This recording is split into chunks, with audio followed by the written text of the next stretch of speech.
MCC पारित गर्न अमेरिकालाई हतार भइसकेको छ।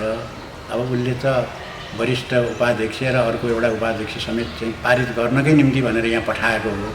त्यो बेला पनि उनी असफल भए। हामीले चाहिँ त्यसको झन् विरोधै गऱ्यौँ हैन। हामीले काला झन्डा देखाउँदाखेरि हाम्रो 54 जना साथीहरूलाई गिरफ्तार पनि गरेको थियो। त्यो तपाईलाई थाहै छ, मिडियाले पनि कभर गरेकै थियो।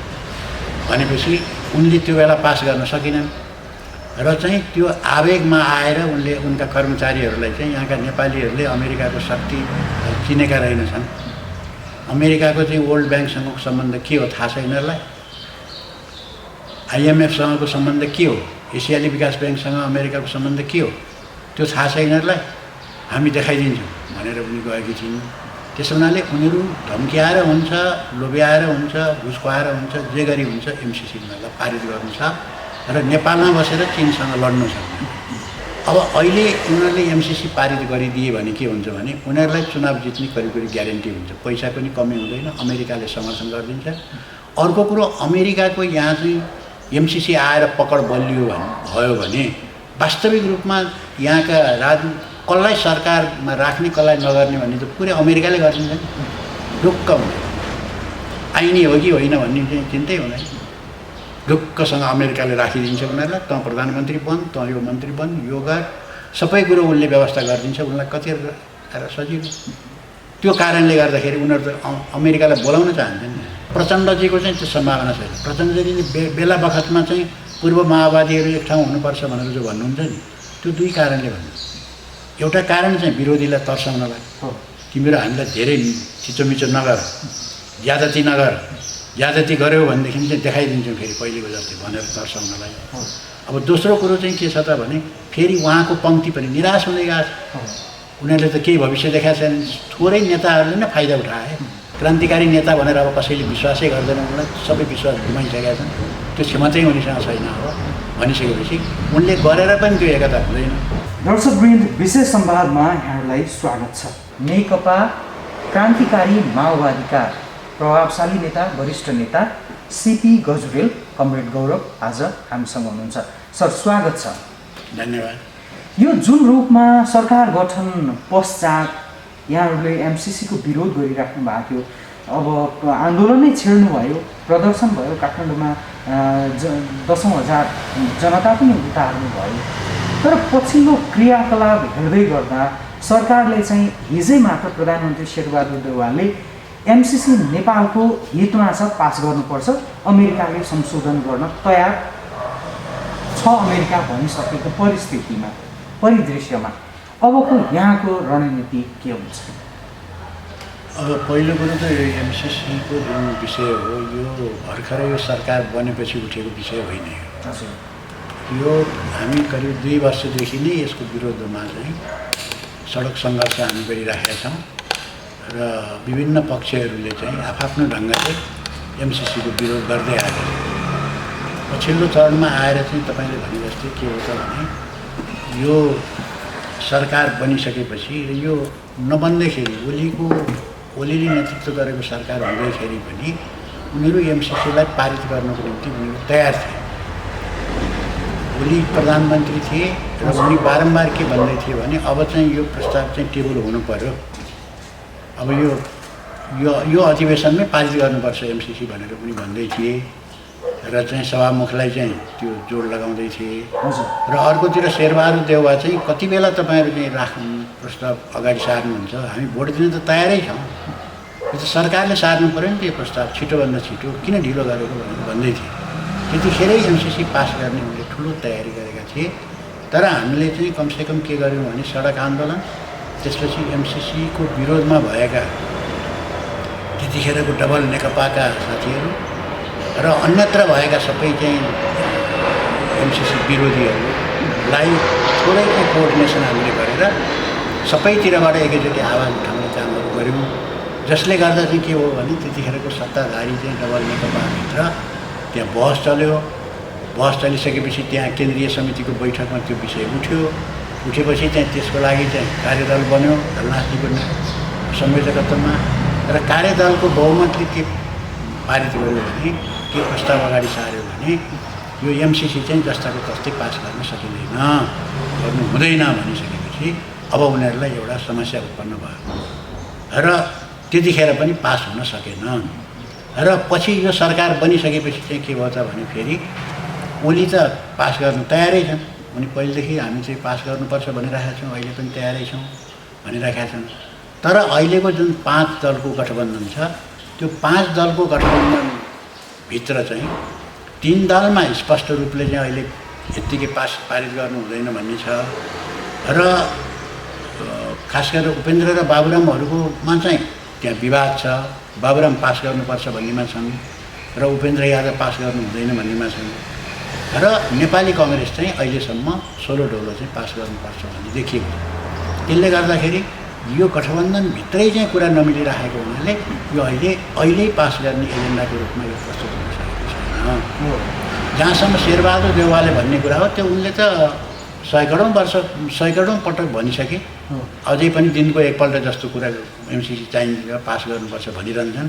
किनभने उनीहरूले नुनको सोझो पनि गर्नु, किनभने त्यो एउटा करिब 55 अरब भनिन्छ, अझ अहिलेको दरले गर्दाखेरि अझ बढी पनि भयो होला, 65 अरब भयो होला नेपाली, 55 करोड डलर। त्यसकारण चाहिँ अब त्यसमध्ये रकमबाट चाहिँ 14 अरब रुपियाँ नेपाली त खर्च भइसक्यो भन्ने चर्चा छ।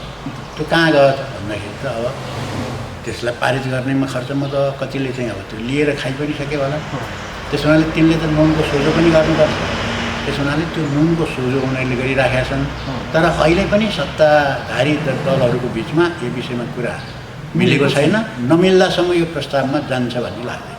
यो सन्दर्भमा कुरा गरिराख्दा यो गठबन्धन कतै एमसिसीकै कारण ढल्ने अथवा चाहिँ अर्को सरकार बन्नेतर्फ दिशा त्योतर्फ चाहिँ मुलुक जाने अवस्था कतिको देख्नु भएको छ? त्यो चर्चा पनि छ। किनभने अब यो एमसिसी पारित गर्न अमेरिकालाई हतार भइसकेको छ। अब उसले त वरिष्ठ उपाध्यक्ष र अर्को एउटा उपाध्यक्ष समेत चाहिँ पारित गर्नकै निम्ति भनेर यहाँ पठाएको हो। त्यो बेला पनि उनी असफल भए। हामीले चाहिँ त्यसको झन् विरोधै गऱ्यौँ होइन। हामीले काला झन्डा देखाउँदाखेरि हाम्रो 54 जना साथीहरूलाई गिरफ्तार पनि गरेको थियो। त्यो तपाईँलाई थाहै छ, मिडियाले पनि कभर गरेकै थियो। भनेपछि उनले त्यो बेला पास गर्न सकेनन् र चाहिँ त्यो आवेगमा आएर उनले उनका कर्मचारीहरूलाई चाहिँ यहाँका नेपालीहरूले अमेरिकाको शक्ति चिनेका रहेनछन्। अमेरिकाको चाहिँ वर्ल्ड ब्याङ्कसँगको सम्बन्ध के हो थाहा छ यिनीहरूलाई? आइएमएफसँगको सम्बन्ध के हो? एसियाली विकास ब्याङ्कसँग अमेरिकाको सम्बन्ध के हो? त्यो थाहा छ यिनीहरूलाई? हामी देखाइदिन्छौँ भनेर उनी गएकी थिइन्। त्यस हुनाले उनीहरू धम्क्याएर हुन्छ, लोभ्याएर हुन्छ, घुस खुवाएर हुन्छ, जे गरी हुन्छ एमसिसी उनीहरूलाई पारित गर्नु छ र नेपालमा बसेर चीनसँग लड्नु छ र नेपाललाई चाहिँ उनीहरू सिरिया बनाउन चाहन्छ। त्यसकारण चाहिँ उनीहरूले प्रयास गरिरहेका छन्। तर अब अहिले सफल नभएपछि एउटा त्यो पनि भन्ने गरिएको छ कि अब कतै यो पास गर्नको निम्ति चाहिँ ओली र देउवालाई मिलाएर यो गठबन्धनलाई तोडेर ओली र देउवालाई मिलाइदिइसकेपछि त उनीहरूको बहुमत भइहाल्छ। त्यसरी पारित गर्न पनि अमेरिका तयार हुन्छ कि त्यतातिर जान्छ कि भन्ने चाहिँ प्रश्न चाहिँ उठिरहेको छ। तर त्यो अहिलेकै परिस्थितिमा चाहिँ त्यो त्यति सहज छैन। यो सन्दर्भमा कुनै समय तपाईँकै सहयात्री हुनुहुन्थ्यो, तपाईँकै कमान्डर हुनुहुन्थ्यो, तपाईँहरूसँगै एउटै भनौँ न एउटै सिरानीमा सुतेर जनयुद्ध लड्नु भएको थियो, जसको नायक प्रचण्ड अहिले यो एमसिसीको प्रकरणमा चाहिँ कहाँ हुनुहुन्छ? अहिले विशेषतः टेबल गर्ने काम सभामुखको हो। सभामुख अग्निप्रसाद सापकोटा र नेकपा माओवादी केन्द्रका अध्यक्ष पुष्पकमल दाहाल प्रचण्ड एमसिसीको विषयमा नायक हुन् अथवा खलनायक हुन्? तपाईँको विश्लेषण के छ? अब यो विषयमा चाहिँ पहिला ओलीको नेतृत्वको सरकार हुँदैखेरि पनि हामीले विरोध गरिरहेकै थियौँ, जुलुस प्रदर्शन पनि गरेका थियौँ र एउटा डेलिगेसन लिएर हामी चाहिँ सभामुखमा पनि गएका थियौँ। र त्यतिखेर चाहिँ मैले उहाँलाई भनेको थिएँ तपाईँ यो कलङ्कको टिका चाहिँ नलगाउनु होला, किनभने कुनै समयमा हामी जनयुद्धमा सँगै पनि थियौँ। ठिकै छ तपाईँ अहिले अर्को पार्टीमा हुनुहुन्छ, सभामुख हुनुभएको, तर यो राष्ट्रघातको कलङ्कको टिका चाहिँ नलाउनु होला र तपाईँको हातबाट यो चाहिँ टेबल नहोस् भन्ने हामी चाहन्छौँ भनेर पनि भनेको थिएँ। र उहाँले चाहिँ म सकेसम्म कोसिस गर्छु पनि भन्नुभएको थियो। त्यो बेला टेबल भएन। त्यतिखेर प्रचण्डजी खुलेर केही पनि बोल्नु भएको थिएन। तर अहिले चाहिँ उहाँलाई चाहिँ एउटा बाध्यता के छ भने त्यहाँ भएका एउटा नेतृत्वको एउटा पङ्क्ति नै एमसिसी चाहिँ अहिले यत्तिकैमा पारित गर्नु हुँदैन भन्ने भएको हुनाले त्यसको ठुलो दबाब चाहिँ प्रचण्डमाथि छ। दबाब हो कि आन्तरिक रूपमै यो चाहिँ देशघाती छ भनेर कुनै समय जनयुद्ध लड्दै गर्दा त भनौँ न भारतीय विस्तारवाद अमेरिकी साम्राज्यवादको विरुद्ध नै त्यो एजेन्डा जनयुद्धमा स्थापित हुँदै गर्दा त प्रचण्डले कतै त्योतिर सोच्नु भएको हो कि त्यो सकारात्मकता पनि छ कि प्रचण्डमा बाँकी के लाग्छ तपाईँलाई? अब अहिले उहाँको अब मनमा के छ भन्नेतिर हामी नजाउँ। हामीले उहाँले बोलेका कुराहरू उहाँले खेलेको भूमिकाबाट मूल्याङ्कन गर्नुपर्छ होइन। त्यसो गर्दा उहाँ अहिले चाहिँ एमसिसी जस्ताको तस्तै पारित गर्ने पक्षमा देखिनु भएको छैन। यो राम्रो कुरा हो, किनभने जस्ताको तस्तै पारित नगरेपछि चाहिँ के हुन्छ भने एमसिसी पारित हुँदैन। किनभने अमेरिकाले चाहिँ अब अस्ति आउँदाखेरि पनि यो प्रश्न उठ्यो नि त, अब यसलाई संशोधन गरिदिनु पर्यो भनेर भन्दाखेरि चाहिँ उनीले के भनिनु भने फातिमाले नै के भनिनु भने यसको संशोधन हुँदैन, यो जुन प्रस्ताव हो यो त संशोधन हुँदैन। किन यो संशोधन हुँदैन भने त्यो त पारित भइसकेको विषय हो नि त, त्यो त उल्लेख भइसकेको छ। अब त्यसलाई कसले कसरी उल्टाउने? त्यो त लिखित दस्तावेज हो त्यो होइन। भइसकेपछि अहिले उल्टाएर हुन्छ त्यो चाहिँ संशोधन चाहिँ हुँदैन, पारित चाहिँ जस्ताको तस्तै गर्नुपर्छ भनेर उनले पनि भनिन्। र पटक पटक अमेरिकनहरूले पनि त्यही भनेका छन् कि यसमा संशोधनको गुन्जाइस छैन, जस्ताको तस्तै पारित हुनुपर्छ भनेपछि के हुन्छ भने यसलाई संशोधन गरेपछि मात्रै पारित गर्ने भन्ने र जस्ताको तस्तै पारित गर्ने भन्ने बिचमा पनि त्यहाँ मिलिरहेको छ। त्यसले गर्दाखेरि पनि के भने यो अल्झिएको छ। अब हामीहरू चाहिँ यसलाई खारिजै गर्नुपर्छ, यसको संशोधन वास्तवमै सम्भव छैन। त्यसकारण उनले संशोधन पनि गर्दैनन्। यसलाई खारिज गरेर सधैँभरि चाहिँ यो नेपाली जनताको चाहिँ टाउकामाथिको तरबार जुन चाहिँ झुन्डिरहेको छ यो तरबारलाई नै हटाइनु, नत्र भने सधैँभरि एमसिसीले तर्साइरहनु।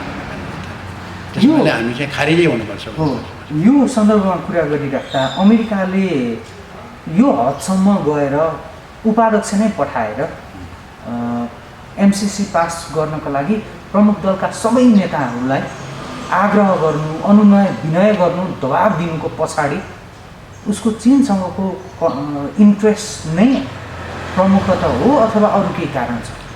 अब यसको दुईटा कारण छ। एमसिसीको लागि मरिहत्ते उसले जो अमेरिकाले गरिरहेछ त्यो सामान्य अवस्थामा त्यो गर्ने थिएन, उसले त्यो गर्दैन पनि। त्यति उसलाई थाहा पनि छ अमेरिका चाहिँ नेपालमा बदनाम हुँदै गइरहेछ दिनदिनै भन्ने कुरा अमेरिकनहरूलाई थाहा छैन भन्ने कुरा राम्रोसँग थाहा छ। तर दुईटा महत्त्वपूर्ण कारण छ। एउटा कारण के छ भने हाम्रो नेपालकै अब केही समय यतादेखि चाहिँ एउटा युरेनियम चाहिँ नेपालका विभिन्न ठाउँमा दैलेख लगायत विभिन्न ठाउँहरूमा चाहिँ युरेनियमको खानीहरू छन् भन्ने पत्ता लागेको छ र त्यहाँ अनुसन्धान भइरहेको छ। युरेनियम भनेको चाहिँ दुर्लभ पाइने चाहिँ त्यो एउटा चाहिँ धातु हो, सामान्य त्यहाँ पाइँदैन र संसारमा सबैभन्दा महँगो चिज पनि त्यो हो र परमाणु हतियारको लागि त्यो नभई नहुने चिज हो। त्यसो हुनाले त्यो चाहिँ नेपालमा पाउने भइएको हुनाले उसलाई एमसिसीको नाममा त्यो त्यहाँबाट चाहिँ युरेनियम निकालेर लैजान्छ। किनभने एमसिसीमा त्यो कुरा उल्लेखै छ, राम्रोसँग के उल्लेख छ भने अब युरेनियम लैजान पाइन्छ भनेर त उल्लेख हुनुभयो भए त्यहाँ के लेखिएको छ भनेदेखि उसले एमसिसीले जुन जग्गा जमिन अधिग्रहण गर्छ त्यो अधिग्रहण गरेको जग्गामा चाहिँ सरकारले चाहिँ अहिले दाबी गर्न सक्दैन, त्यसको सम्पूर्ण दायित्व एमसिसीमाथि हुन्छ। जबसम्म एमसिसी जाँदैन यहाँबाट तबसम्म एमसिसीकै हुन्छ भनेपछि अहिले उनीहरूले जुन एउटा नक्सा गरिरहेका छन् त्यो कहाँबाट नक्सा गरिरहेको छ भने जहाँ जहाँ युरेनियम छ त्यतै नक्सा गरिरहेको छ र त्यतैको जमिन चाहिँ अधिग्रहण गरिरहेको छ। सोचे उनीहरूले यो जग्गाका उसले चाहिँ स्वामित्व भएका मान्छेहरूले जति पैसाको माग गरेका थिए त्योभन्दा बढ्ता दिइरहेको छ। किन दिइरहेको छन् भनेदेखि त्यो नक्सामा पार्न सकियो भने त्यसको चाहिँ सम्पूर्ण चाहिँ दायित्व चाहिँ के हुन्छ एमसिसीको हुन्छ र त्यहाँ जति खने पनि भयो, जति झिकेर जहाँ लगे पनि भयो। नाम दिएको छ जलविद्युतको विकास एउटा त्यो कारण छ। यसको साथसाथै जलस्रोतको चाहिँ छँदैछ होइन। अब जस्तो उनीहरूले चाहिँ एमसिसीकै खर्चबाट किन गोरखपुरको ट्रान्समिसन लाइन लैजाँदैछन् त भने त्यो इन्डियालाई खुसी पायो होइन। किन बङ्गलादेशले यताबाट लाने भनेको छ फेरि त्यसलाई खारिज गरिदिनको निम्ति त्यसको स्वामित्व तिमीलाई हुन्छ भनेर भनिदिएको छ इन्डियालाई। अब त्यो हाम्रो यहाँको बिजुली लगेर गोरखपुरको ग्रिडमा जोड्ने र त्यो चाहिँ त्यसको स्वामित्व इन्डियालाई दिने, एउटा यो पक्ष भयो। अर्को त्योभन्दा पनि महत्त्वपूर्ण पक्ष के छ उसको लागि भने अहिलेको विश्वमा चाहिँ अमेरिकासँग प्रतिस्पर्धा गर्ने शक्ति भनेको चाहिँ चीन हो र चीनलाई चाहिँ उनीहरूले कम्युनिस्ट शक्ति भन्छन् र अमेरिकाले कम्युनिस्ट भनेको सुन्न पनि चाहँदैन। त्यो शक्ति उसको प्रतिस्पर्धामा आइसकेपछि त्यसलाई जसरी पनि कन्ट्रोल गर्नुपर्छ, नियन्त्रण गर्नुपर्छ, त्यसलाई अगाडि बढ्नु दिनु हुँदैन भन्ने अमेरिकनहरूको त्यो मान्यता हो। अमेरिकी साम्राज्यवादले त्यो नीति चाहिँ धेरै पहिलेदेखि नै लिइरहेको छ र अहिले पनि त्यो नीतिमा चलिरहेको छ। त्यसकारण चाहिँ अब चीनसँग कसरी लड्ने भन्दा उसले विभिन्न ठाउँबाट चीनमा चाहिँ हो गर्ने योजना बनाएको छ। एउटा दक्षिण चीन सागर बनाएको छ, त्यहाँबाट जापान र चाहिँ त्यहाँ अरूले चाहिँ त्यहाँबाट आवाज उठाइरहेको छ ल हाम्रो अतिक्रमण गर्दैछ यहाँ आएर चीनले भनेर एउटा मोर्चा त्यतातिर खोलेको छ। जापान दक्षिण कोरिया यतातिरबाट गरेको छ। अर्को चाहिँ के भने सबैभन्दा उपयुक्त ठाउँ उसको लागि लड्ने चाहिँ के हो त भने यो नेपालै हो। किन उपयुक्त हो भने उसले चाहिँ चीनमा अशान्ति पैदा गराउनको निम्ति चाहिँ यो तिब्बतलाई प्रयोग गर्न खोजिरहेको छ। त्यो हाम्रो चाहिँ करिब 1400 किलोमिटर चाहिँ लामो बोर्डर चाहिँ तिब्बतसँग छ।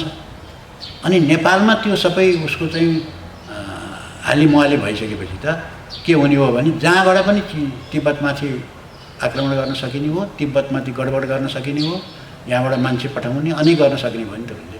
त्यसकारण त्यो गडबड गरेर चीनमाथि हमला गर्नको निम्ति चाहिँ नेपाललाई उसले आधार बनाउन खोजेको छ। त्यो उसको लागि सबैभन्दा ठुलो पक्ष हो। अब नेपालले उसले किन रोजेको छ त भन्दा एउटा चिज तिब्बतसँगको सिमाना भयो। अर्को फेरि एमसिसी पारित गर्नुपर्छ भन्ने उसका दलालहरू त यहाँ पहिलेदेखि नै छन्, सक्रिय छन्, ती पनि यहाँ छ, उपलब्ध छ। तेस्रो कुरा के हो त भने अमेरिकाको त धेरै लामो सम्बन्ध छ, यहाँ 55-60 वर्ष भइसक्यो यहाँ अमेरिका र नेपालको सम्बन्ध भयो, पुरानो सम्बन्ध पनि छ, त्यो पनि आधार भयो। अर्को कुरा दलाई लामा चाहिँ अहिले पनि तिब्बतको चाहिँ ऊ हाम्रो हुनुपर्छ भनेर चाहिँ दलाई लामा भारतमै चाहिँ निर्वासित सरकार चलाएर बसिरहेको छ धर्मशालामा। र इन्डियाबाट यहाँ आउनको लागि चाहिँ कुनै पासपोर्ट चाहिँदैन, भिसा पनि चाहिँदैन, केही पनि चाहिँदैन। त्यहाँबाट चाहिँ तिब्बतीयनहरू जति पनि आउँछ। अर्को कुरा के हो भने यहाँ चाहिँ तिब्बती शरणार्थी पहिलेदेखि नै छन्, विभिन्न ठाउँमा छन्, यहाँ थुप्रै गुम्बाहरू बनेका छन्। त्यो सबैलाई हेर्दाखेरि चाहिँ चीनको लागि चाहिँ चीनमाथि आक्रमण गर्नको निम्ति नेपाल सबैभन्दा राम्रो ठाउँ मानिन्छ, त्यो हो पनि। त्यसैले गर्दाखेरि उसले यहाँ नेपालबाट नै त्यो लडाइँ लड्ने योजना बनाएको छ। अब हाम्रो चासो चाहिँ चीनसँग उसले चाहिँ अब चीनको लागि चाहिँ उसले चीनलाई घेरामा हाल्नको निम्ति नेपाललाई प्रयोग गर्न आँट्यो भन्ने जुन तर्क छ त्यो त्यति मात्रै होइन। त्यो त चीनसँग उसले कसरी लड्छ के गर्छ त्यो त उनीहरूको कुरा हो। चीन त आफै तयारी गर्दैछ नि त उसँग लड्नको निम्ति, होइन? त्यसकारण चाहिँ त्यो त चीनको कुरा हो। हामीले धेरै टाउको किन दुखाउनु पर्यो? हाम्रो टाउको दुखाइ के हो त भने नेपालमा मोर्चा कसेर चीनसँग लडेपछि अनि यहाँबाट त्यहाँ मिसाइलहरू बर्सिने ठाउँ चाहिँ कहाँ हुने भयो भने नेपाल। त्यो अवस्था आउनको लागि जस्तो हामीले देख्न सक्छौँ इराक, सिरिया, अफगानिस्तान, जहाँ चाहिँ अमेरिकाले अनुमति नलिकन नै हात हतियार र सेना छिरायो। यो निकट अतीतको यथार्थ हो। नेपालमा यदि एमसिसी पास नभएको खण्डमा अर्को स्वरूपको द्वन्द्व भड्काएर चाहिँ फेरि सेना र हतियार अझै ठुलो मात्रामा पठाउन सक्ने अवस्था नहोला भन्ने आधार छ। त्यो चाहिँ अप्ठ्यारो चाहिँ जस्तो उसले चाहिँ इराकमा चाहिँ सेना पठायो, के बाहनामा पठायो भने सद्दाम हुसेनले चाहिँ परमाणु हतियार विकास गरेको छ, यो वेपन्स अफ मास डिस्ट्रक्सनलाई खतम पार्नको निम्ति चाहिँ अब हामी जाँदैछौँ भन्यो। त उसकै संयुक्त राष्ट्रसङ्घको एजेन्सीहरूले जाँच गर्दाखेरि छैन त्यो हतियार, हामीलाई आशंकै छैन भन्यो। गर्दा गर्दै पनि उसले सेना लगेर राख्यो र पछि गएर चाहिँ खोइ हतियार चाहिँ रहेनछ सरी भनेर सद्दाम हुसेनलाई पनि मार्यो, हजारौँ मान्छेलाई चाहिँ हत्या गर्यो, ध्वस्त पारिदियो इराक र त्यहाँबाट सरी भनेर फर्क्यो। त्यति सजिलो नेपालमा छैन, किनभने चीनसँग जोडिएको छ नेपाल। भोलि गएर अमेरिकाले बिना सन्धि सम्झौता कुनै सरकारसँग कुनै पनि सम्झौतै नगरिकन एकैचोटि सेना ल्याउनलाई सजिलो छैन। त्यसरी जबरजस्ती सेना ल्याएको त इन्डियाको लागि पनि घातक हुन्छ। इन्डिया पनि त्यसमा खुसी हुँदैन, चीन त झन् त्यसको विरोधमा जाने भइहाल्यो। त्यसकारण उसलाई कुनै न कुनै सम्झौता गरेरै आउनु छैन। त्यो चाहिँ उसलाई सजिलो कहाँबाट हुन्छ भने एमसिसीबाट। त्यो पुल चाहिँ एमसिसी। एमसिसी यो त कतिपय कुराहरू जस्तो काङ्ग्रेसको एमालेकै पनि कतिपय माओवादीकै पनि नेतृत्व तहमा बसेकै मान्छेहरूले पनि यति कुरा बुझ्न उनीहरूको कन्सियस माइन्डले नदिएको हो कि अथवा चाहिँ उनीहरूले डलर लिइसकेर चाहिँ उनीहरू एमसिसीको पक्षमा बोलिरहेका छन् कि भित्री सूचना केही पाउनु भएको छ? त्यस्तो सूचना त छैन, तर चाहिँ एउटा राजनीतिक विश्लेषणबाट पनि त्यो थाहा पाइन्छ, गर्न सकिन्छ। किनभने एउटा कुरो त स्वत अमेरिकाका दलालहरू, किनभने संसदीय चुनाव निर्वाचन जित्नलाई सरकार बनाउन विदेशी शक्तिहरूको दलाल नभइकन, देशभित्रका दलाल र नोकरसाही पुँजीपतिको दास नभइकन कसैले पनि चुनाव जित्दैन अहिलेको परिस्थितिमा। र संसदीय व्यवस्थाका राजनीतिज्ञहरूले सरकार बनाउन, संसद बन्न, सबै कुरा गर्न त्यो चाहिन्छ। जस्तै मेटमणि चौधरीले पनि भनिसक्नुभयो प्रेमालेहरू मन्त्री भइसकेपछि। त्यसकारण चाहिँ त्यो भएको हुनाले अब यहाँका जुन शक्तिहरू अहिले एमसिसी ठिक छ ल्याउनुपर्छ भन्नेहरू अमेरिकी दलाल, त्यो जाने मानेकै हुँदैन। यिनीहरूलाई देशको अलिकति पनि माया छैन। उनीहरूलाई जसरी पनि सत्तामा दलाल भनेकै त्यस्तै हुन्छ। उनीहरूलाई देशको माया हुँदैन, विदेशी दलालहरूलाई देशको माया नै हुँदैन। किन उनीहरूलाई त त्यहाँको अकुत सम्पत्ति लुट्नुपर्ने हुन्छ, त्यहाँको राजनीतिमाथि प्रभुत्व जमाउनु पर्ने हुन्छ। अब अहिले उनीहरूले एमसिसी पारित गरिदिए भने के हुन्छ भने उनीहरूलाई चुनाव जित्ने करिब ग्यारेन्टी हुन्छ, पैसा पनि कमी हुँदैन, अमेरिकाले समर्थन गरिदिन्छ। अर्को कुरो, अमेरिकाको यहाँ चाहिँ एमसिसी आएर पकड बलियो भयो भने वास्तविक रूपमा यहाँका कसलाई सरकारमा राख्ने कसलाई नगर्ने भन्ने त पुरै अमेरिकाले गरिदिन्छ नि। ढुक्क हुन्छ, आइने हो कि होइन भन्ने चाहिँ चिन्तै हुँदैन।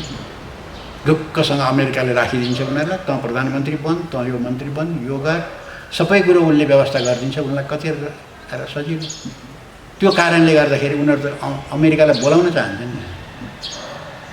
अब चिनले चाहिँ यहाँ अलिकति भूमिका खेलेको भनेर चाहिँ उनीहरूलाई चिन्ता बढेको छ। त्यो पनि हुने भएन। अब धम्की नै दिँदैन चिनलाई त अब अमेरिका आयो भने।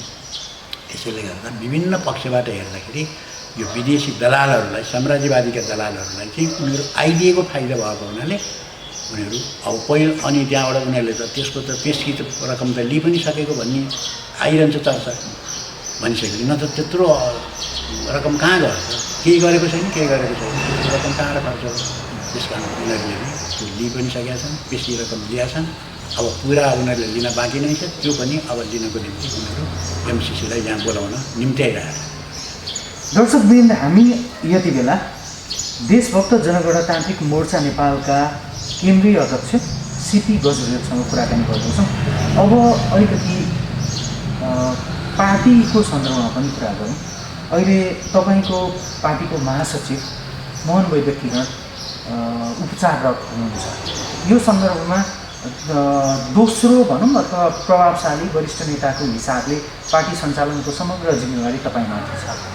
यो सँगसँगै केही समय अगाडि खुला मञ्चमा भएको कार्यक्रममा तपाईँले विप्लवजी आउनुहोस् कमरेड पार्टी एकता गरौँ भनेर एउटा सङ्केत पनि गर्नुभएको थियो। त्यसको सङ्केत के हो? अब अहिले हाम्रो महासचिव कमरेड जो बिरामी हुनुभएको छ, यो चाहिँ के हो भने उहाँको दमको बिरामी हो। प्रायः उहाँलाई त्यो जाडोको बेलामा अलिक त्यसले चाहिँ अलिक बढी नै प्रभाव पार्छ र अक्सिजन दिएर बस्नुपर्ने अवस्था चाहिँ प्रायः सधैँभरि जस्तो सिर्जना हुन्छ। र तर यसपालि अलिक चाँडै नै भयो, दसैँको बेलामा भयो, त्यही मात्रै हो। अब अहिले उहाँको अवस्था चाहिँ राम्रो हुँदै गएको छ, सुधार भएको छ, त्यहाँ उपचार भइरहेको छ। र केही दिनमै अब उहाँ डिस्चार्ज हुनुहुन्छ भनेर डक्टरहरूले त्यही अनुमान पनि गरिरहेको छ। र उहाँ चाँडै निको हुनुहुन्छ र आफ्नो काम पनि उहाँले सम्हाल्नुहुन्छ केही दिनको आरामपछि। अब विप्लवजीसँगको कुरा चाहिँ के हो त भने हामीले हाम्रो पार्टीको चाहिँ निर्णय सोचाइ के हो त भने अहिले कुनै पनि एउटा सङ्गठनले, एउटा पार्टीले, एउटा मात्रै चाहिँ राजनीतिक सङ्गठनले चाहिँ नेपालमा परिवर्तन गर्न सम्भव छैन। त्यसको निम्ति क्रान्तिकारीहरू पनि एकजुट हुनुपर्छ। त्यसको निम्ति पार्टी एकता, संयुक्त मोर्चा, कार्यगत एकता आवश्यक छ। नेपालको अहिलेको परिस्थितिलाई त्यो अनिवार्य छ। कुनै पनि बेला जस्तो अब नेपालमा हामीले जनयुद्ध हाँकिरहँदा त्यहाँ अर्को पार्टी एकता भएर अर्को पार्टी नै वार्ता गरेर एकता गरेर त आएको थिएन, तर तलबाट अन्तबाट त्यहाँ सबै क्रान्तिकारीहरू जोडिँदै गयो। अहिले चाहिँ के छ त भने त्यस्तो खालको आन्दोलन छैन, नभएपछि स्वतःस्फूर्त रूपमा जोडिन कोही पनि आउँदैन। त्यसकारण हामीले वार्ता गरेर छलफल गरेर पार्टी एकता गर्ने, संयुक्त मोर्चा गर्ने काम गर्नुपर्छ, सचेत ढङ्गले गर्नुपर्छ। त्यो चाहिँ प्रयास हामीले गरिरहेका छौँ। हाम्रो पार्टीको विश्लेषणमा चाहिँ के भने हाम्रो चाहिँ नीति अनुसार चाहिँ सबैभन्दा नजिकैको मित्र शक्ति भनेको चाहिँ विप्लवजीले नेतृत्व गर्नुभएको नेकपा नै हो। त्यसकारण मैले अब उहाँले चाहिँ पार्टी एकताको कुरा पनि उहाँहरू गर्नुहुन्छ, तर पार्टी एकताको लागि छलफल गरौँ भन्दाखेरि अब उहाँहरू अहिले छलफल गरिराख्नु भएको छैन। त्यसकारण मैले उहाँहरूकै मञ्चमा के भनेको भने तपाईँहरू आउनुहुन्छ भने सबै साथीहरूले सोधिराखेका छन् तपाईँहरूको एकता कहाँ पुग्यो भनेर सोध्छन्। तपाईँहरू आउनुहुन्न, ल आउनुहोस्। तपाईँले अब मभन्दा पछि तपाईँ बोल्दै हुनुहुन्छ क्यारे, तपाईँले नै बोल्नुहोस्, सबैलाई भनिदिनुहोस् तपाईँहरू के गर्न चाहनुहुन्छ भनेर उहाँलाई त्यो भनेको कारण चाहिँ त्यो। किनभने अब हामी एकता गर्ने पक्षमा छौँ भन्नुहुन्छ, तर व्यवहारमा आउनुहुन्न। त्यहाँ सार्वजनिक रूपमा चाहिँ ल तपाईँ एकता गर्ने भए एकता गर्ने भन्नुहोस्, एउटा जनताको अगाडि कमिटमेन्ट गर्नुहोस् न तपाईँ भन्न खोजेको मैले। अब तर उहाँले चाहिँ त्यो खासै त्यस्तो सोझो भाषामा त्यहाँ केही पनि भन्नु भएन। न अहिले एकतामा गइहाल्छु पनि भन्नु भएन, केही पनि भन्नु भएन। अलिकति यस्तो प्रसङ्ग पनि उठ्यो भन्नु मात्रै भन्नुभयो। त्यस कारण चाहिँ मैले त्यहाँ उठाउनुको तात्पर्य चाहिँ के थियो त भने उहाँहरू के चाहनुहुन्छ, हामी त एकता गर्न चाहन्छौँ, छलफल गरौँ पार्टी एकताको लागि। किनभने राष्ट्र जनता नै हाम्रो लागि सर्वोपरि हो र हाम्रो क्रान्ति अपूर्ण भएको कारणले गर्दाखेरि नै क्रान्तिले धोका खाएको हुनाले सबै यो सबै विकृतिहरू सारा कुराहरू भइरहेको छ। त्यसकारण चाहिँ यसबाट देशलाई अगाडि बढाउनको निम्ति चाहिँ अब हामी पार्टी एकता गरेर जाउँ भन्ने आशयले नै मैले त्यो कुराहरू राखेँ। भनेपछि यदि विप्लवले खुला हृदयले सबै नीति र कार्यक्रमहरू मिलाएर बसेर कार्यगत एकता गर्ने गरी र पछि पार्टी नै एकता गर्ने गरी खुला दिलले आउनुभयो भने तपाईँहरू के नेतृत्व नै हस्तान्तरण गर्न तयार हुनुहुन्छ उहाँलाई? तपाईँहरू चाहिँ अभिभावकको भूमिकामा बसेर ल विप्लव अघि बढ, हिजोको उमेरमा पनि भाइ नै हो तपाईँलाई होइन, अब उहाँ चाहिँ अगाडि बढेर आउँछु भनेर भन्नुभयो भने नेतृत्व हस्तान्तरण गर्न नै तयार हुनुहुन्छ तपाईँले? त्यो विषय चाहिँ के हो भने त्यो गौण विषय हो। पहिलो विषय चाहिँ के हो भने विचार, राजनीति, लाइन, यो कुरा प्रमुख हो।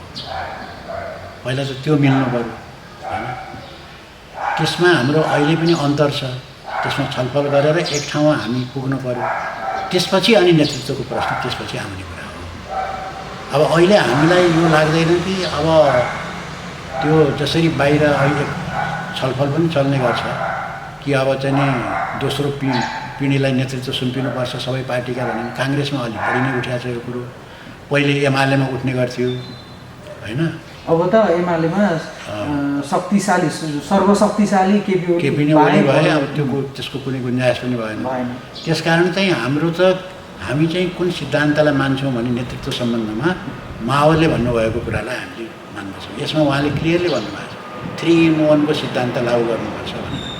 3-in-1 भनेको एउटा क्रान्तिकारी पार्टीमा के हुनुपर्छ भने एउटा चाहिँ प्रौढहरू हुनुपर्छ, किनभने अनुभवको खाँचो पर्छ त्यहाँ होइन, सबै कुराहरूको आवश्यकता पर्छ। त्यस हुनाले प्रौढ पनि हुनुपर्छ त्यहाँ, अरू चाहिँ वयस्कहरू पनि हुनुपर्छ होइन। त्यहाँबाट अर्को चाहिँ युवाहरू हुनुपर्छ। नेतृत्वमा ल्याउँदाखेरि तिनटै पक्षमा ध्यान दिनुपर्छ भन्ने कुरा हो। हामी चाहिँ यही कुरामा विश्वास गर्छौँ। अब चाहिँ अलिकति उमेर जस्तो 60 वर्ष पुगेपछि रिटायर हुने भन्छन् नि, यो त जागिर खान आएको होइन। कोही चाहिँ 80 वर्षमा पनि सक्षम भएर नेतृत्व गरिरहेका हुन्छ। अब कोही चाहिँ 92 वर्षको वर्षमा गएर 93 वर्षमा फेरि प्रधानमन्त्री अब हुनुभयो। आवश्यकताले चाहिँ अब म अब चाहिँ बन्छु भनेर प्रधानमन्त्री नै बनेको नयाँ पार्टी गठन गरेर भनिसकेपछि त त्यो त हुन्छ नि होइन। उमेर नै मात्रै निर्णायक होइन। तर निर्णायकको विषयवस्तु चाहिँ के हो भने विचार, राजनीति, उसको लाइन, उसको सोचाइ, त्यो चाहिँ महत्त्वपूर्ण हो। हामीले देख्यौँ नि त दोस्रो पिँढीका नेता भन्ने पनि त्यहाँभित्र अन्तर्विरोध चल्दाखेरि, एमाले भित्र अन्तर्विरोध हुँदाखेरि अनि युवा पिँढी भन्नेको हालत त हामीले देख्यौँ। यही सन्दर्भमा कुरा गर्दै गर्दा कुनै समय तपाईँको पार्टीको महासचिव रामबहादुर थापाहरू अहिले एमालेमा पुग्नु भएको छ। उहाँहरूसँग त अब कार्यगत एकता होस् अथवा पार्टी एकता त्यो परको कुरा भइहाल्यो होला। तर कुनै समय एउटै थालमा खाएको, एउटै सिरानो सुतेको प्रचण्ड चाहिँ तपाईँहरूसँग यदि संसदीय व्यवस्था मुर्दाबाद भनेर यदि आउनुभयो, जनवाद चाहिँ जिन्दाबाद भनेर आउँदै गर्दा यदि त्यो अवस्था बनाउनेतर्फ तपाईँहरूको छलफल केन्द्रित भएको छ कि छैन र प्रचण्ड यदि त्यसरी आउनुभयो भने फेरि पार्टी एकता, कार्यगत एकताको सम्भावना छ कि छैन? अब पहिलो कुरो त प्रचण्डजी यसमा आउने सम्भावना धेरै कम छ। किन छ भने उहाँले जे गर्नुभएको छ त्यो उहाँले बुझेर गर्नुभएको छ। त्यो उहाँले भ्रममा परेर गरेको पनि होइन, उहाँलाई केही बाध्यता पनि थिएन। उहाँ चाहिँ यो छोडेर, यो लाइन छोडेर संसदवादमा उहाँ गएकै। ल भन्नुहोस् त, हामीले जुन बेला चाहिँ एमालेको सरकार थियो नेपालमा, त्यतिखेर हामीले हतियार उठाएको। एमालेको त सरकार थियो, सरकार भएको बेलामा हामीले जनयुद्ध सुरु गर्यौँ। पछि गएर जनयुद्धमा त्यत्रो हताहती भयो, त्यत्रो लडतखोर भयो, सबै कुरा गरिसकेर अब एमाले ठिक रहेछ भनेर उहाँ गएर पार्टी एकता गर्ने भनेपछि उहाँ कहाँ पुगिसक्यो? आफ्ना सँगै हिँडेका साथीहरू छोडेर होइन, सबै छोडेर, क्रान्तिलाई छोडेर, विचारलाई छोडेर, वर्गलाई छोडेर, सिद्धान्तलाई छोडेर, सबैलाई छोडेर उहाँ जानुभएको होइन। यो फेरि नबुझेर गएको पनि होइन हो। त्यहाँभित्रका कतिपय क्रान्तिकारी विचार राख्ने मान्छेहरू छन्, अलि तल्लो तहका छन् होइन, जसले मुख्य भूमिका खेलेका छैनन्, परिस्थिति त्यस्तै पर्यो भन्दै जाँदै गरेका छन्। त्यस्ताको चाहिँ चेत खुल्न सक्छ, उनीहरू क्रान्तिकारी दिशामा आउन सक्छन्, त्यो सम्भावना हुन्छ। जस्तो अहिले एमसिसीको विरोध गर्ने केही निक्लेन भनेपछि। तर प्रचण्डजीको चाहिँ त्यो सम्भावना छैन। प्रचण्डजीले बेला बखतमा चाहिँ पूर्व माओवादीहरू एक ठाउँ हुनुपर्छ भनेर जो भन्नुहुन्छ नि, त्यो दुई कारणले भन्नुहुन्छ। एउटा कारण चाहिँ विरोधीलाई तर्साउनलाई, तिमीहरू हामीलाई धेरै चिचोमिचो नगर, ज्यादती नगर, ज्यादती गऱ्यौ भनेदेखि चाहिँ देखाइदिन्छौँ फेरि पहिलेको जस्तै भनेर तर्साउनलाई। अब दोस्रो कुरो चाहिँ के छ त भने फेरि उहाँको पङ्क्ति पनि निराश हुँदै गएको छ। उनीहरूले त केही भविष्य देखाएको छैन। थोरै नेताहरूले नै फाइदा उठाए, अरू बाँकीले त फाइदा उठाए पनि छैन। दोहोरै त्यारै मन्त्री बन्ने, सत्तामा जाने, उनीहरू त केही मान्छेले फाइदा उठाए। अब आम तलकाले त्यति फाइदा उठाउन सकेका छैन। अब तिनीहरू त निराश भइरहेका छन्, क्रान्तिकारी लाइनतिर जानुपर्छ कि भनिरहेका छन्। तिनलाई पनि तिमीहरू नजा, मै सबै व्यवस्था मिलाउँदैछु भन्नको निम्ति पनि त्यो ढाडस दिनको निम्ति हो जस्तो लाग्छ। वास्तविक क्रान्तिकारीहरूको बिचमा एकता गर्न न त प्रचण्डले गरेर त्यो हुन्छ। क्रान्तिकारी नेता भनेर अब कसैले विश्वासै गर्दैन, उनलाई सबै विश्वास गुमाइसकेका छन्। त्यो क्षमतै उनीसँग छैन। अब भनिसकेपछि उनले गरेर पनि त्यो एकता हुँदैन, अरूले पहल लिनुपर्छ त्यसमा। उनी त्यो पहलमा जानेवाला। अब यही सन्दर्भमा कुराकानी गर्दै गर्दा प्रचण्डसँग तपाईँको पछिल्लो भेट कहिले भएको थियो? यदि त्यहाँ चाहिँ केही यो पार्टीकै सन्दर्भमा केही कुरा भएको थियो कि थिएन? कति लामो समय भयो? त्यो त धेरै भयो। भेट त अब त्यस्तो बाइ द वे संयोगले कतै काहीँ भेट हुने भन्ने कुरा त अब कार्यक्रमहरूमा हुनसक्छ, भएको छ त्यस्तो। तर कुराकानी त्यस्तो केही भएको छैन। ठोस रूपमा पार्टी एकता गरौँ भनेर हाम्रो पार्टी अलग भइसकेपछि त्यस्तो कुरा भएको छैन, भएकै छैन। त्यत्रो वर्ष सँगै हिँडेका साथीहरू तपाईँले पनि फोन गर्नु भएन, उहाँले पनि फोन गरेर यसो बसौँ भन्न त सकिन्थ्यो होला नि त कामले? होइन, त्यो बस्ने भन्ने त्यसको खासै अर्थ पनि नभएर पनि होला। मैले पनि उहाँलाई बसेर भेटेर के चाहिँ गर्नु छ र मैले फोन गर्ने, के गर्ने त्यहाँ भेटेर, हेलो के छ तपाईँको हालखबर भने त्यसको लागि चाहिँ त त्यत्रो योजना बनाएर फोनै गर्ने, यो गर्ने। अब उहाँले पनि त्यही ठान्नु भेटेर के छ र कुरा गर्ने कुरै मन न हो। कतै उताको मन पनि फर्किन्थ्यो कि यताको मन पनि केही सम्भावनाको खेल त हो राजनीति। होइन, सम्भावना त हुन्छ, तर के भने त्यसको सम्भावनाको नि सीमा हुन्छ। सीमाभित्रको सम्भावना हुन्छ। जहाँसम्म प्रचण्डजीको कुरा छ त्यो प्रचण्ड भयो, बाबुरामजी भयो। अब बाबुरामजी अब मार्क्सवादै ठिक रहेनछ भनेर कहाँ मार्क्सवाद नमान्ने को छन् भनेर खोज्दै हिँडेर एकता गरेका छन्, फेरि माओवादीमा आउनु त्यो कहीँ हुने कुरा हो। त्यसकारण त्यो सम्भव छैन। तर त्यहाँभित्र भएका क्रान्तिकारीहरूले चाहिँ अब उनीहरू असफल हुँदै गएको हुनाले उनीहरूमा ठुलो चाहिँ फ्रस्ट्रेसन जुन पैदा भएको छ, फेरि क्रान्तिकारी आन्दोलन उठाउन हामीले सकियो भने त्यतातिर उनीहरूको आशा बढी भयो भने उनीहरू आउन नि सक्छन्। त्यहाँभित्र क्रान्तिकारी छँदै छैनन् भन्ने कुरा चाहिँ यो सन्दर्भमा कुराकानी गर्दै गर्दा यो जति पनि जुन किसिमको आन्दोलनहरू उठाइराख्नु भएको छ, अब विप्लव एकातिर हुनुहुन्छ, तपाईँहरू अर्कोतिर हुनुहुन्छ, जुन तपाईँहरूको पार्टीको लाइन छ नि, एउटा राजनीतिक आन्दोलनलाई उचाइ दिनका लागि पनि एउटा लामो समय चाहिन्छ। जनयुद्ध नै 10 वर्षसम्म चलेको थियो। त्यसले मात्रै अलिकति राजनीतिक परिवर्तन, अलिकति सामाजिक परिवर्तन, अलिकति जनजीविकाको सवालमा थोरै भए पनि जनताले चाहिँ आवाज उठाउन सक्ने ठाउँमा पुगे। त्यस पछाडि अब तपाईँहरूले चाहिँ के विश्लेषण गर्नुभएको छ, के मन्थन गर्नुभएको छ, तपाईँहरूको विचार विवेचना के छ, विमर्श कसरी गरिराख्नु भएको छ, कि तपाईँहरूले अगाडि बढाइराख्नु भएको जनवादको लाइन कहिलेसम्ममा सफल हुन्छ, यो जीवन्त एउटा निरन्तरता कतिसम्म जान्छ, के छ, के विश्लेषण छ तपाईँहरूको? अब त्यो कहिले हुन्छ भन्ने कुरा त भन्न सकिँदैन। त्यो हामीले जनयुद्ध सुरु गर्दा पनि हामीले ठ्याक्कै यो वर्ष यो हुन्छ भन्न त सकेका थिएनौँ होइन। त्यो परिस्थितिमा निर्भर गर्छ, त्यो चाहिँ तीव्रतामा जान्छ कि त्यहाँ त अर्को पक्षले दमन पनि गरिराखेका हुन्छ, न ठुलो धक्का खान्छ कि त्यो त भन्न सकिँदैन। तर अहिले चाहिँ पछिल्लो चरणको कुरा गर्दाखेरि अहिले चाहिँ कुन विषयले चाहिँ नेपाली जनतालाई चाहिँ एकताबद्ध गराउनु पऱ्यो, त्यो विषयले हुनुपर्छ त्यस्तो, अनि त्यसले एकताबद्ध त्यो विषय चाहिँ के भएको छ भने एमसिसी अनि भारतले चाहिँ जुन हाम्रो मिचिराखेको जमिन छ, लिम्पियाधुरा, कालापानी र लेकको जुन हामीले नक्सामा त बन्यो, त्यो त राम्रो कुरा हो। तर त्यो जमिन त पाउनु पऱ्यो नि। भारतीय सेना अहिले पनि कालापानीबाट हटेको छ, परेड खेलिरहेको छ भनेपछि यो विषय चाहिँ के हुन्छ भने यो र योसँग जोडिएका जस्तो अब त्यो जयसिंह धामी प्रकरण भयो, यस्ता राष्ट्रिय स्वाधीनताका विषयहरू, देशभक्तिका विषयहरू अब प्रदान हुन्छ। र एमसिसीको विषयले त हामीसँग धेरै दूरी भएका शक्तिहरू पनि एकताबद्ध भयो नि त, हुँदै गयो नि त। कार्यगत एकता त धेरै एउटा 27वटा राजनीतिक पार्टीहरूको कार्यगत एकता भयो। कसरी भयो त भन्दा सबै कुरो मिलेर भएको त होइन। एउटा जुन मुख्य विषय हो त्यसमा हाम्रो चाहिँ कुरा मिल्यो, मिलेपछि चाहिँ हामीले चाहिँ अरू कुरा हामीले नउठाउँ, त्यसैमा केन्द्रित भएर अब पहिला त देश बचाउनु पर्यो। देशै भएन भनेदेखि त हामी कहाँ गएर राजनीति गर्ने, कसैको लागि पनि कल्याण छैन नि त। पहिले त देश बचाउनु पर्यो, त्यो देश बचाउनको निम्ति चाहिँ हामी एकताबद्ध हौँ भनेर हामीले यो कार्यगत एकता गऱ्यौँ। यो कार्यगत एकता विस्तार हुँदै गएको र अघि तपाईँले भनिहाल्नुभयो सडकमा पनि मान्छेहरूको उत्साह अलिक बढी नै देखिन्छ। नत्र भनेदेखि थोरै मान्छेहरू जुलुसमा आउँथ्यो, अहिले चाहिँ मान्छेहरू धेरै जुलुसमा देखिन्छ। अझ धेरै शक्तिहरूले हामी पनि आउँछौँ भनिरहेका छन् त्यहाँ त्यो आन्दोलनमा। त्यस कारण आन्दोलन बढ्दै जान्छ र यो परिस्थितिले के गर्न सक्छ त भने एउटा क्रान्तिकारीहरूको शक्तिलाई पनि बढाउँछ र यो देशभक्तिपूर्ण आन्दोलनले चाहिँ अहिले चाहिँ नेपालीलाई सङ्गठित गर्ने एउटा महत्त्वपूर्ण मुद्दा बन्यो।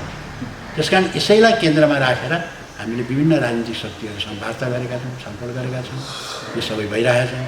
जसलाई चाहिँ के अरे राजावादी भनेर भनिन्थ्यो उनीहरू पनि एमसिसीको विरुद्धमा राम्रैसँग इमान्दारीपूर्वक आएका छन्। हामीले एउटा आचार संहिता बनाएका छौँ, त्यो आचार संहिता कसैले उल्लङ्घन गरेका छैन।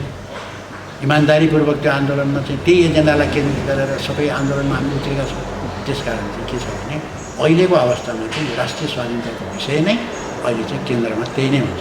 अहिले हामीले राष्ट्रिय आन्दोलनलाई उठाउँदै जाँदाखेरि हामीले भनेको चाहिँ जनगणतन्त्र, अब त्यसलाई हामीले शर्तको रूपमा अहिले लिँदैन।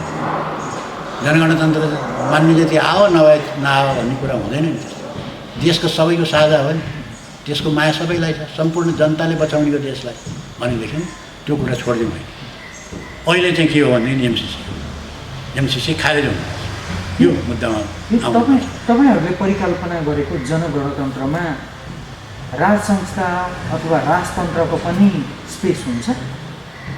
त्यहाँ राजतन्त्रको स्पेस हुँदैन, राजतन्त्र भन्ने नै हुँदैन। जनगणतन्त्र भनेको मैले राजतन्त्र किन- बिनाकै व्यवस्था। मैले किन जोड्न खोजेको भने केही समय अगाडि एउटा टेलिभिजनमा तपाईँको पार्टीको महासचिवले सिङ्गानुको उदाहरण दिएर केही भनाइराख्नु भएको थियो।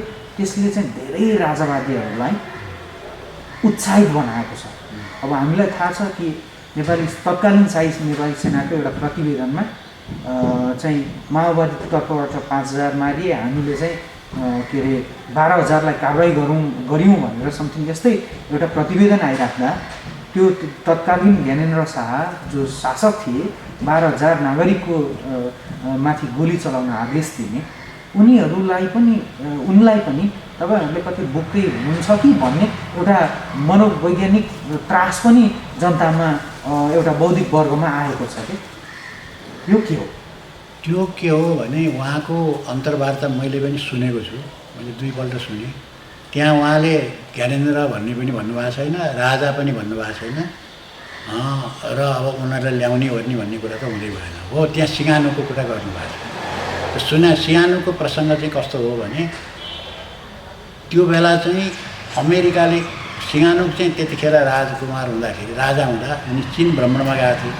चीन भ्रमणमै गएको बेला पारेर उनले चाहिँ त्यहाँ कु गरायो, सिआइएलाई कु गरेर उनलाई बाहिरै उनलाई अवैध घोषित गरिदियो र चाहिँ अर्को सरकार अमेरिकाले बनाएर त्यहाँ के हो भने अमेरिकाले आक्रमण गरिसकेपछि मुख्य चाहिँ अब कसरी अमेरिकालाई हटाउने हो, राष्ट्रिय स्वाधीनता कसरी हासिल गर्ने भन्ने कुरा चाहिँ प्रमुख बन्यो। र त्यहाँको कम्युनिस्ट पार्टीले सचेत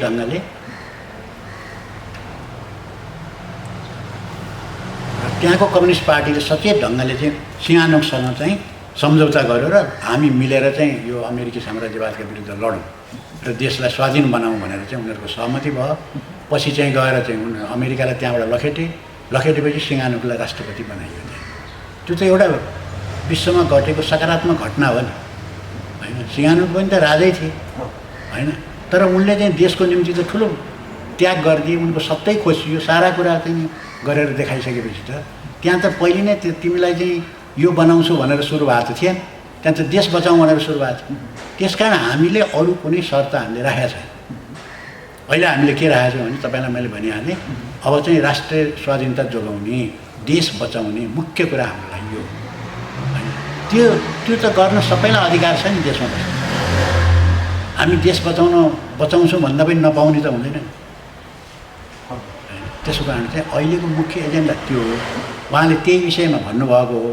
तर अब त्यसलाई चाहिँ अलिकति चाहिँ गराइदिनेहरूले त्यसलाई चाहिँ अलिकति बङ्ग्याएर प्रस्तुत गरेर ल अब यिनीहरूले राजालाई सपोर्ट गरे, राजालाई ल्याउने भए, अनेक कुराहरू चाहिँ जुन गरेका छन् त्यो फजुल कुरा हो।